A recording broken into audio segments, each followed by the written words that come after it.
Om Swastiastu. Halo semuanya, perkenalkan nama saya Madi Puspariastini dengan NIM 2311031331, mahasiswa program studi pendidikan guru sekolah dasar di Universitas Pendidikan Ganesha.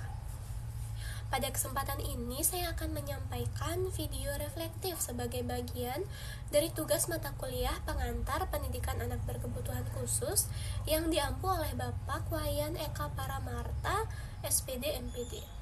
Tujuan dari video reflektif ini adalah untuk menyampaikan pemahaman, refleksi, serta pandangan pribadi saya setelah mempelajari konsep pendidikan anak berkebutuhan khusus dan pendidikan inklusif, khususnya dalam konteks pendidikan di Indonesia.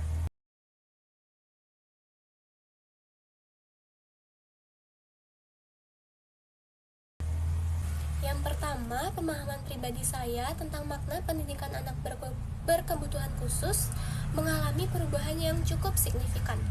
Pendidikan bagi anak berkebutuhan khusus itu bukanlah sekedar memberikan layanan tambahan, tetapi merupakan bentuk penghargaan terhadap hak setiap anak untuk mendapatkan pendidikan yang layak, adil, dan bermakna sesuai dengan potensi dan kebutuhannya.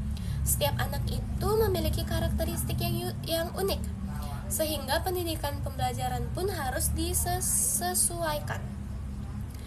Dan yang kedua, konsep pendidikan inklusif, Universal Design for Learning itu, dan program pembelajaran individual PPI sangat relevan untuk diterapkan dalam praktik pendidikan di Indonesia. Pendidikan inklusif itu menekankan bahwa semua anak, termasuk anak berkebutuhan khusus, belajar dalam satu lingkungan sekolah yang sama. UDL itu membantu guru merancang pembelajaran yang fleksibel serta dengan berbagai cara penyajian, entah itu materi, proses, dan penilaian. Sementara itu, PPI memungkinkan menyusun tujuan dan strategi pembelajaran yang lebih personal sesuai dengan masing-masing peserta didik. Dan yang ketiga, dalam penerapannya, pendidikan inklusif itu memiliki tantangan dan peluang.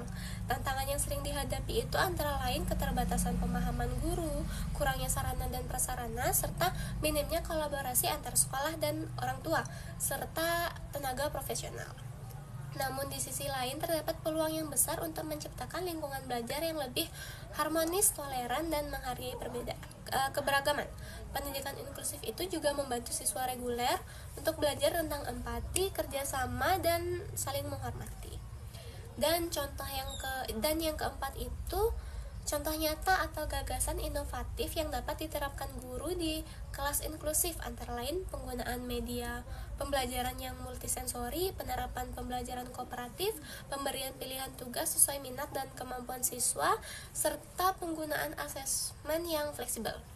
Guru juga dapat bekerja sama dengan orang tua dan tenaga ahli untuk memantau perkembangan belajar anak secara keseluruhan. Dan yang terakhir itu, setelah mempelajari mata kuliah ini, saya merasakan perubahan nilai dan sikap pribadi saya. Saya menjadi lebih terbuka, empati, dan menyadari bahwa peran guru itu tidak hanya mengajar, tetapi juga memahami, menerima, dan mendukung setiap peserta didik tanpa diskriminasi.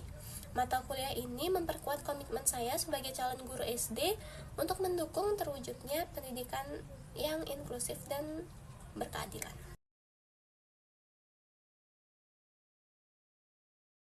Dan sebagai kesimpulan, pelajaran paling berharga yang saya peroleh dari mata kuliah ini adalah pemahaman bahwa pendidikan inklusif itu bukan sekedar konsep, tetapi sebuah tanggung jawab, moral, dan profesional bagi seorang pendidik.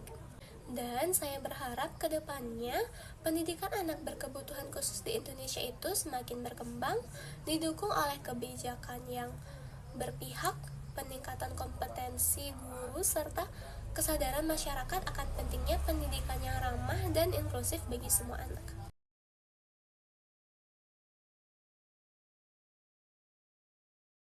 Terima kasih kepada Bapak dosen pengampu dan semua yang memberikan ilmu serta pengalaman yang berharga. Sekian video dari saya ucapkan para Mas Santi. Santi.